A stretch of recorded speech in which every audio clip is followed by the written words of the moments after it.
अरावली ये सिर्फ पहाड़ों का नाम नहीं है, ये तो समझिए उत्तर भारत की लाइफलाइन है। और यही लाइफलाइन अब टूट रही है। तो आज हम इसी बात की तह तक जाएंगे कि भारत का ये सदियों पुराना कुदरती कवच आखिर ढह क्यों रहा है। ये कोई हल्की फुल्की चेतावनी नहीं है, ये पर्यावरण के जानकारों की एक बहुत ही गंभीर भविष्यवाणी है जो सच होती दिख रही है। उनका कहना है, अगर अरावली मर गई तो उत्तर भारत का दम घुट जाएगा। और ये कोई दूर भविष्य का डरावना सपना नहीं है, ये तबाही, ये बर्बादी आज हो रही है, इसी वक्त, ठीक हमारी आंखों के सामने। एक तरफ देखिए वो हरी भरी अरावली है जैसी उसे होना चाहिए, और दूसरी तरफ वो हकीकत है जो हम उसे बना रहे हैं। तो चलिए सबसे पहले इसी को समझते हैं। ये ढाल आखिर है क्या चीज? सदियों से ये हमारी रक्षा कैसे करती आई है, और आज ऐसा क्या हुआ कि ये खुद इतने बड़े खतरे में आ गई है? ये बात जानकर हैरानी होती है कि अरावली के पहाड़ हिमालय से भी पुराने हैं।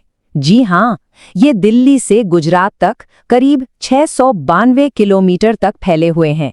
मतलब उत्तर भारत के लिए एक बहुत बड़ी कुदरती दीवार की तरह खड़े हैं। लेकिन अरावली सिर्फ एक पत्थर की दीवार नहीं है, ये तो उत्तर भारत की असली जीवन रेखा है। और इसके बिना सच पूछिए तो हमारा वजूद ही खतरे में पड़ सकता है। अब जरा सोचिए, ये लाइफलाइन 4 बहुत जरूरी पिलर्स पर टिकी है। सबसे पहला, ये थार के रेगिस्तान को आगे बढ़ने से रोकती है, उसकी गर्म और सूखी हवाओं को दिल्ली और मैदानी इलाकों तक नहीं आने देती।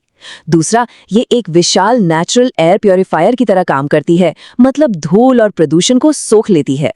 तीसरा, ये बारिश के पानी को जमीन के अंदर पहुंचाकर हमारी ग्राउंड वाटर को रिचार्ज करती है, जिससे नदियों और जंगलों को पानी मिलता है। और चौथा, ये हमारे मौसम को कंट्रोल करती है, और ना जाने कितने ही जंगली जानवर जैसे तेंदुए और मोर इन्हीं पहाड़ों में रहते हैं। तो सवाल उठता है, अगर ये इतनी जरूरी है तो फिर दिक्कत कहाँ है? और दुख की बात यह है कि ये संकट कुदरती नहीं है, ये पूरी तरह से हमारा यानी इंसानों का बनाया हुआ है। और इस तबाही की सबसे बड़ी वजह है अवैध खनन।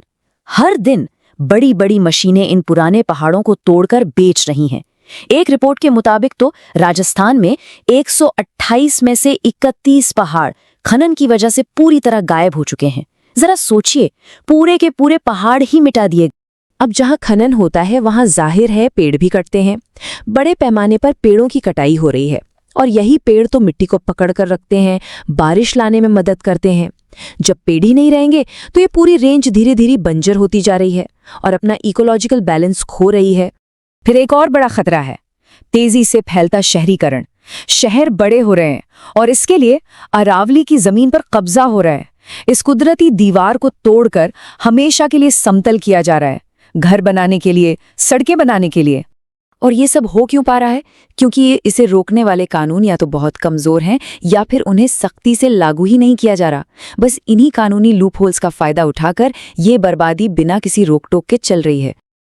तो अब आता है सबसे जरूरी सवाल, अगर ये सब नहीं रुका तो हमारा भविष्य कैसा होगा? क्या हम अरावली के बिना की दुनिया की कल्पना भी कर सकते हैं? ये तस्वीर ना 2 बिल्कुल अलग भविष्य दिखाती है। एक तरफ है अरावली के साथ हमारी दुनिया, जहां प्राकृतिक ढाल है, हवा साफ है, पानी की सिक्योरिटी है और मौसम भी ठीक ठाक है। और दूसरी तरफ एक डरावनी हकीकत है, जहां रेगिस्तान बढ़ता जा रहा है, प्रदूषण दम घोट रहा है, पानी का भयानक संकट है और गर्मी की लहरें जानलेवा हैं। अगर अरावली नहीं बची तो दिल्ली, हरियाणा और राजस्थान को बहुत भयानक आपदाओं का सामना करना पड़ेगा। गर्मी की लहरें, जिन्हें हम हीट वेव्स कहते हैं, और भी जानलेवा हो जाएंगी। पानी के लिए त्राही त्राही मचेगी, हवा इतनी जहरीली हो जाएगी कि सांस लेना मुश्किल होगा, खेत रेगिस्तान बन जाएंगे और अनगिनत जानवर और जंगल हमेशा के लिए खत्म हो जाएंगे। लेकिन कहानी यहाँ खत्म नहीं होती। अभी भी उम्मीद की एक किरण बाकी है। चलिए देखते हैं कि हम सब मिलकर इस तबाही को कैसे रोक सकते हैं और इसे बचाने के लिए क्या कदम उठा सकते हैं। देखिए, सबसे पहले तो हमें इस मसले को देखने का अपना नजरिया बदलना होगा। ये लड़ाई सिर्फ कुछ पेड़ या जानवरों को बचाने की नहीं है। नहीं, ये लड़ाई हमारे अपने वजूद को बचाने की है। ये भारत के भविष्य को बचाने की लड़ाई है। तो सवाल है कि हम कर क्या सकते हैं? पहला कदम, जागरूकता फैलाएं।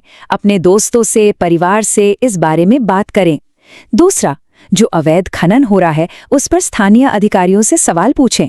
तीसरा, जो भी एनवायरमेंटल मूवमेंट्स अरावली को बचाने के लिए काम कर रहे हैं उनका साथ दें।